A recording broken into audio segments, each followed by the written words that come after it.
नमस्कार दोस्तों, मैं सत्य मिश्रा आप सभी का अपने यूट्यूब चैनल पे स्वागत करता हूं दोस्तों। और आशा करता हूं कि आप सभी स्वस्थ और मस्त होंगे और आपकी जो तैयारी है वो भी बिल्कुल अच्छे तरीके से चल रही होगी। सबसे पहले आपके सामने एक मोटिवेशनल क्विट्स जो आपको ऊर्जावान बनाए रखेगा दोस्तों।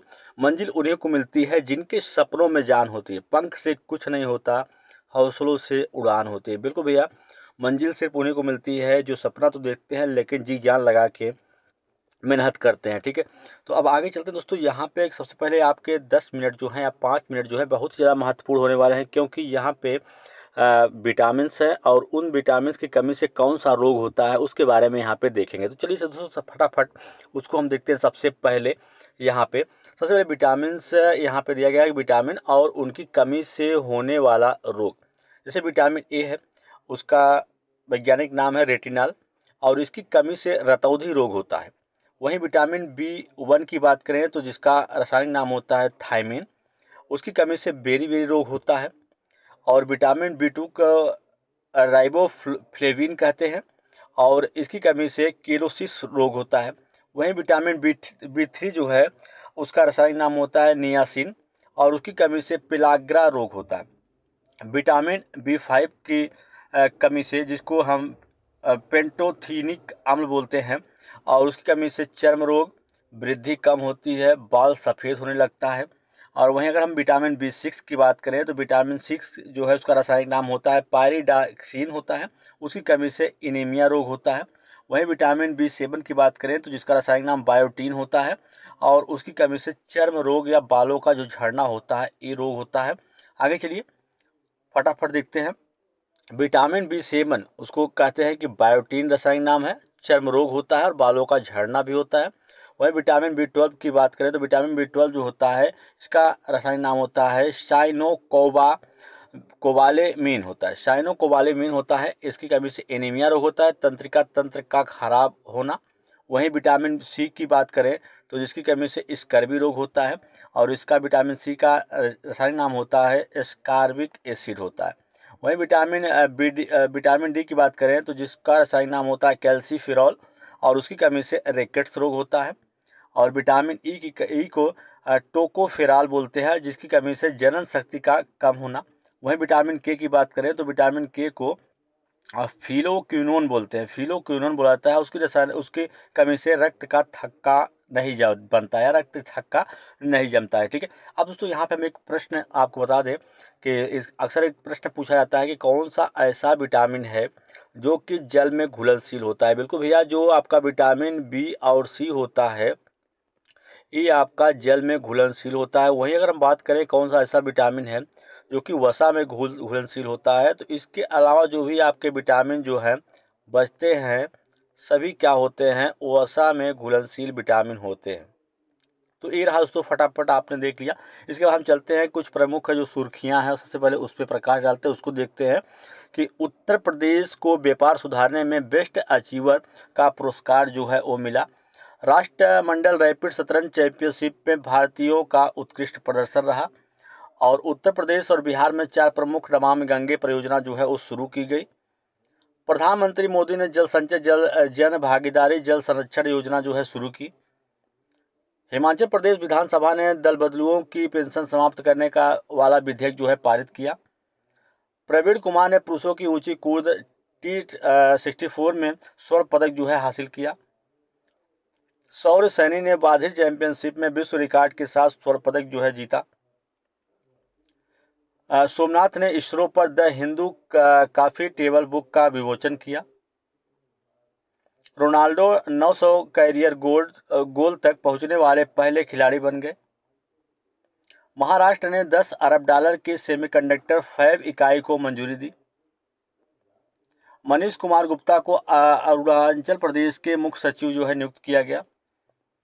दोस्तों आप सभी का अपने YouTube चैनल पे फिर से एक बार स्वागत करता हूं दोस्तों। और यहाँ पे कुछ जो करंट के प्रश्न हैं दोस्तों उसको देखते हैं। तो चलिए सबसे पहले यहाँ पे आपको एक मोटिवेशनल क्वेट्स फिर से, अगर जीवन में सफलता प्राप्त करनी है तो मेहनत पर विश्वास करें, किस्मत की आजमाइश तो जुए में होती है। बिल्कुल, चलिए यहाँ पे पहला प्रश्न जो है आपके सामने स्क्रीन पे दोस्तों आ चुका है। पहला प्रश्न, और यहाँ पे पूछा गया है कि प्रधानमंत्री श्री नरेंद्र मोदी ने किस शहर में जल संचय जन भागीदारी पहल का शुभारंभ किया है? पटना, लखनऊ, सूरत या अहमदाबाद में? प्रधानमंत्री नरेंद्र मोदी ने वीडियो कॉन्फ्रेंसिंग के माध्यम से गुजरात के सूरत में, बिल्कुल भैया कहाँ पे, गुजरात के सूरत में जल संचय जन भागीदारी पहल का शुभारंभ जो है किया है। इस पहल के तहत राज्य भर के लगभग 24,080 वर्षों तक वर्षा जल संचय संरचनाओं का निर्माण सामुदायिक भागीदारी के साथ किया जाएगा। बिल्कुल यहाँ पे प्रधानमंत्री नरेंद्र मोदी, दोस्तों आप सबको पता है कि नरेंद्र मोदी क्या है, प्रधानमंत्री भारत के, और उनके द्वारा गुजरात के सूरत शहर में जल संचय जन भागीदारी पहल का जो है शुभारंभ यहाँ पे किया गया है। चलिए हम आगे बढ़ते हैं और अगला प्रश्न यहाँ पे देखते हैं। अगला प्रश्न यहाँ पे आपके सामने कि पेरिस पैरालंपिक 2024 में किसने पुरुषों की ऊंची कूद T64 स्पर्धा में स्वर्ण पदक जो है हासिल किया है? तो यहाँ पे इस प्रश्न का राइट जवाब दोस्तों क्या होगा? प्रवीण कुमार होगा। प्रवीण कुमार इसका राइट जवाब होगा, प्रवीण कुमार ने। अगला प्रश्न है कि प्रधानमंत्री श्री नरेंद्र मोदी ने किस शहर में जल संचय जन भागीदारी पहल का जो है शुभारंभ किया है? तो बिल्कुल भैया सूरत शहर में, इसका राइट जवाब क्या होगा? सूरत होगा। गुजरात के सूरत शहर में इसको जो है शुरू किया गया है। चलिए हम आगे बढ़ते हैं और अगले प्रश्न को देखते हैं यहाँ पे। और अगला प्रश्न दोस्तों आपके सामने यहाँ पे स्क्रीन पे कि किस केंद्रीय मंत्री को टाइम मैगजीन की AI की सबसे प्रभावशाली व्यक्तियों की सूची में शामिल किया गया? निर्मला सीतारमण, एस जयशंकर को, अश्विनी वैष्णव को या ज्योतिरादित्य सिंधिया को? बिल्कुल दोस्तों केंद्रीय इलेक्ट्रॉनिक्स और सूचना प्रौद्योगिकी मंत्री अश्विनी वैष्णव को, बिल्कुल दोस्तों अश्विनी वैष्णव को टाइम मैगजीन की AI पत्रिका में सबसे सर्वश्रेष्ठ व्यक्तियों की सूची में उनको जो है शामिल किया गया। बिल्कुल सूची में शामिल किया गया। भारत आर्टिफिशियल इंटेलिजेंस में एक प्रमुख खिलाड़ी के रूप में उभरा है। केंद्रीय मंत्री अश्विनी वैष्णव के अतिरिक्त इस लिस्ट में अभिनेता अनिल कपूर भी शामिल है। बिल्कुल दोस्तों इनके अलावा आपको बता दें कि जो लिस्ट जो है यहाँ पे टाइम मैगजीन पत्रिका की AI लिस्ट जो जारी की गई है उसमें अश्विनी वैष्णव के अलावा भी और कौन शामिल है? अनिल कपूर भी उसमें शामिल है। इसका A राइट जवाब होगा। चलिए भैया हम आगे बढ़ते हैं और अगले प्रश्न की ओर चलते हैं। ठीक है, अगला प्रश्न यहाँ पे आपके सामने है और उस प्रश्न में पूछा गया है कि पंचायती राज मंत्रालय ने सामाजिक परिवर्तन के लिए प्रणालियों को मजबूत करने के उद्देश्य से किसके साथ समझौता किया है? UNICEF India. बिल्कुल दोस्तों इसका राइट जवाब क्या होगा? UNICEF India. इसका राइट जवाब होगा यूनिसेफ इंडिया जो है इसका राइट जवाब होगा। बिल्कुल यूनिसेफ है इंडिया।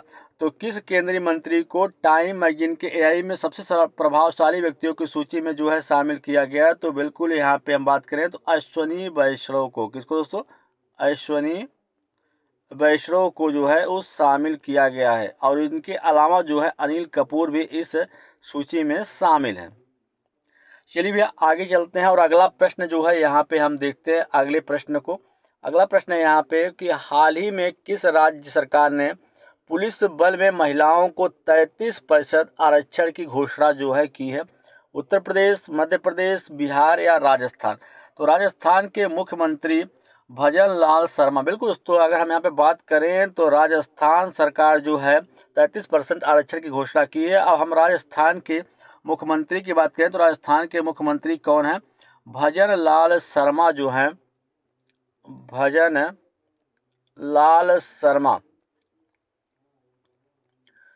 लाल शर्मा जो हैं वो राजस्थान के मुख्यमंत्री हैं। राजस्थान के मुख्यमंत्री भजन लाल शर्मा की अध्यक्षता में हुई राजस्थान मंत्रिमंडल की बैठक में पुलिस बल में महिलाओं को 33% आरक्षण और पेंशन भोगियों को 5% अतिरिक्त भत्ते को मंजूरी दी गई। दोस्तों इसके साथ साथ बता दें यहाँ पे महिलाओं को 33% आरक्षण तो दिया गया है, इसके अलावा यहाँ पे 5% जो है अतिरिक्त जो है पेंशन भोगियों को भत्ता भी दिया गया। पेंशन भोगी जो होते हैं, पेंशन भोगी, इनको अतिरिक्त भत्ते की बात जो है 5% वो अतिरिक्त की गई है। ठीक है, अब बात करें आगे, तो बैठक में 3150 मेगावाट की सौर ऊर्जा परियोजना के लिए भूमि आवंटन के प्रस्ताव को भी यहाँ पे मंजूरी जो है दी गई है। तो फिलहाल इस प्रश्न का जो राइट जवाब होगा कि हाल ही में किस राज्य सरकार ने पुलिस बल में महिलाओं को 33% आरक्षण की जो है घोषणा की है, तो राजस्थान सरकार ने। तो चलिए हम आगे बढ़ते हैं और अगला प्रश्न जो है उसको देखते हैं।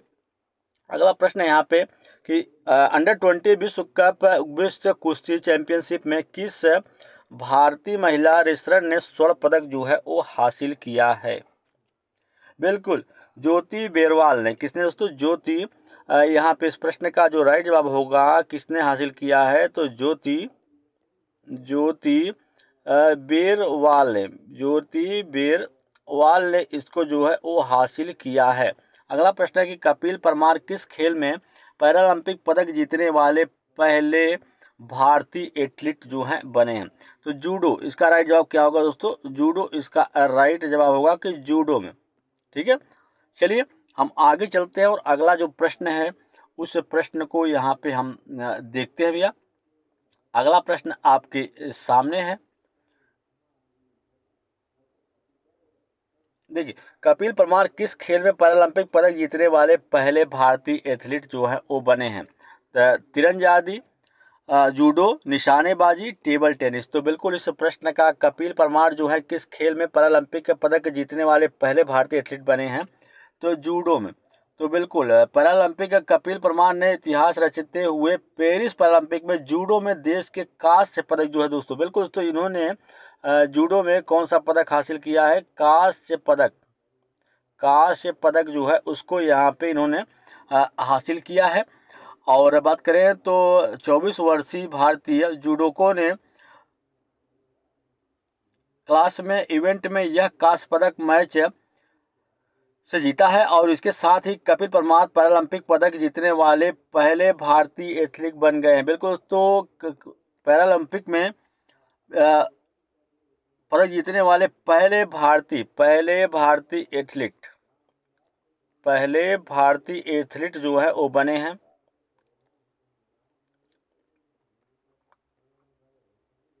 आगे चलिए और अगले प्रश्न पे चलते दोस्तों। अगला प्रश्न है यहाँ पे आपके सामने और इसमें पूछा गया है कि हाल ही में किस राज्य सरकार ने पुलिस बल में महिलाओं को 33% आरक्षण देने की बात जो है वो की है? तो ये तो दोस्तों राजस्थान सरकार जो है इसका राइट जवाब होगा, राजस्थान सरकार ने।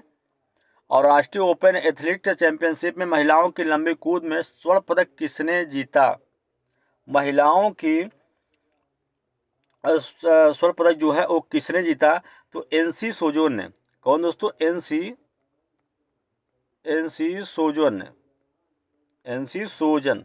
बिल्कुल इस प्रश्न का राइट जवाब क्या होगा? एनसी सोजन ने जो है वो जीता। राष्ट्रीय ओपन एथलीट चैंपियनशिप में महिलाओं की लंबी कूद में स्वर्ण पदक जो है एनसी सोजन ने जो है वो हासिल किया है। तो चलिए भैया हम आगे बढ़ते हैं और अगला प्रश्न जो है उसको देखते हैं। यहाँ पे अगला प्रश्न है कि अंडर 20 विश्व कुश्ती चैंपियनशिप में किस भारतीय महिला रेसलर ने स्वर्ण पदक जो है हासिल किया है?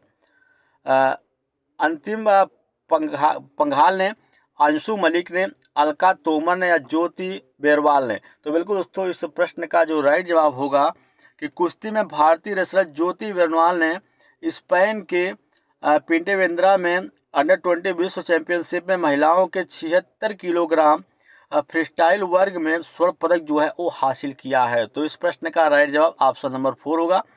ज्योति ने फाइनल में यूक्रेन की मारिया ओरलेविच को एक भी अंक हासिल करने का मौका जो है दिए बिना मैच जो है वो जीत गई। तो बिल्कुल इस प्रश्न का राइट जवाब अंडर 20 विश्व कप विश्व कुश्ती चैंपियन में किस भारतीय महिला ने रेसलर ने स्वर्ण पदक जो है वो हासिल किया है? तो ज्योति बेरवाल ने।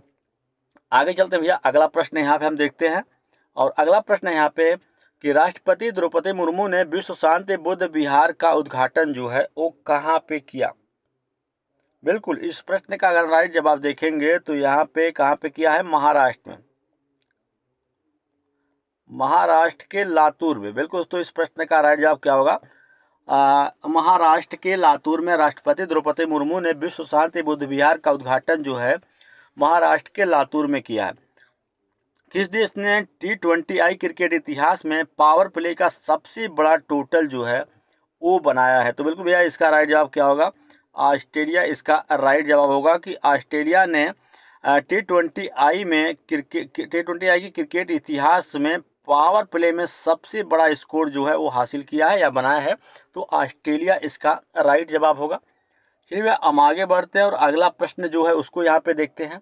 अगला प्रश्न है कि पंचायती राज मंत्रालय ने सामाजिक परिवर्तन के लिए प्रणालियों को मजबूत करने के उद्देश्य से किसके साथ समझौता किया है? NITI Aayog, world bank, UNICEF India या यूनेस्को के साथ? पंचायती राज मंत्रालय और यूनिसेफ इंडिया ने, बिल्कुल दोस्तों, यूनिसेफ पंचायती राज मंत्रालय के साथ साथ है यूनिसेफ इंडिया ने सामाजिक परिवर्तनों के लिए प्रणालियों को मजबूत करने के उद्देश्य से समझौता जो है वो किया है। बिल्कुल पंचायती राज मंत्रालय और यूनिसेफ इंडिया ने सामाजिक परिवर्तनों के लिए प्रणालियों को मजबूत करने और समुदाय को शामिल करने पर सहमति करने के लिए एक आशय पत्र पर जो है हस्ताक्षर किए हैं। और इस साझे का उद्देश्य है मंत्रालय, निर्वाचित प्रतिनिधियों और पंचायत राज संस्थानों और ग्रामीण समुदाय के क्षेत्रीय पदाधिकारियों के बीच जो है प्रभावित संचार के लिए तंत्र स्थापित करना और जो है संस्थागत बनाना। चलिए भैया आगे बढ़ते हैं और अगला जो प्रश्न है उसको यहाँ पे देखते हैं। अगला प्रश्न है कि भारत ने हाल ही में किस देश के साथ, बिल्कुल किस देश के साथ सेमीकंडक्टर क्षेत्र के लिए जो है वो साझेदारी की है? तो इसका राइट जवाब होगा सिंगापुर। बिल्कुल इस प्रश्न का जो राइट जवाब होगा वो होगा कि सिंगापुर के साथ। अगला प्रश्न है कि इंग्लिश चैनल को अकेले तैर कर पार करने वाले सबसे उम्रदराज भारतीय कौन है? सबसे उम्रदराज भारतीय की बात की जा रही है तो यहाँ पे सिद्धार्थ अग्रवाल जो है इसका राइट जवाब होगा कि सिद्धार्थ अग्रवाल जो है वो अकेले इंग्लिश चैनल को अकेले तैर कर पार करने वाले सबसे उम्रदराज जो है भारतीय बन गए। और इनकी एज की अगर हम बात करें भैया तो इन्होंने 49 वर्ष की आयु में जो है इतना बड़ा कार्य जो है वो किया है। ठीक है, चलिए भैया आगे बढ़ते हैं और अगला प्रश्न जो है उसको यहाँ पे देखते हैं। अगला प्रश्न भैया आपके सामने, और उस प्रश्न में क्या पूछा गया है कि ट्यूनीशिया के राष्ट्रपति कैस सैयद ने किसे प्रधानमंत्री पद से बर्खास्त किया है? अहमद हचानी को, कामिल मद्दौरी को, मैथ्यू जान को, नाजला बोदैत रमधाने को? तो बिल्कुल ट्यूनीशिया के राष्ट्रपति कौन है दोस्तों? कैस सैयद है। और इन्होंने किसे प्रधानमंत्री पद से जो है बर्खास्त किया है? तो अहमद हचानी को। बिल्कुल इस प्रश्न का राइट जवाब ऑप्शन नंबर फर्स्ट होगा। वहीं चलिए आगे बढ़ते हैं और अगला प्रश्न जो है उसको देखते हैं। पेरिस 2024 पैरालंपिक में क्लब थ्रोअर, बिल्कुल यहाँ पे क्लब थ्रोअर धर्मवीर ने कौन सा अवार्ड जो है वो जीता है? कौन सा अवार्ड यहाँ पे जीता है? तो बिल्कुल इसका राइट जवाब क्या होगा? स्वर्ण पदक। बिल्कुल भैया स्वर्ण पदक जो है वो हासिल किया है, स्वर्ण पदक। अगला प्रश्न है कि उत्तर प्रदेश के मुख्यमंत्री योगी आदित्यनाथ ने राज्य भर में कितने फुटबॉल स्टेडियम बनाने की जो है घोषणा की है? तो 18 स्टेडियम जो है बनाने की जो घोषणा वो की गई है इनके द्वारा। 18, बिल्कुल 18। ठीक है, चलिए आगे बढ़ते हैं और अगला प्रश्न जो है उसको यहाँ पे देखते हैं। अगले प्रश्न पूछा गया है कि पुडुचेरी के नए उपराज्यपाल के रूप में किसे नियुक्त किया गया है? के कैलाशनाथन को, सीपी राधाकृष्णन को, किरण बेदी को या वीरेंद्र कटारिया को? तो बिल्कुल पुडुचेरी के नए उपराज्यपाल के रूप में जो है वो किसे नियुक्त किया गया है यहाँ पे? तो बिल्कुल इस प्रश्न का राइट जवाब ऑप्शन नंबर फर्स्ट होगा, के कैलाशनाथन को जो है उपराज्यपाल के रूप में नियुक्त किया गया है। तो बिल्कुल भैया हम आगे बढ़ते हैं और अगला प्रश्न जो है उसको यहाँ पे देखते हैं।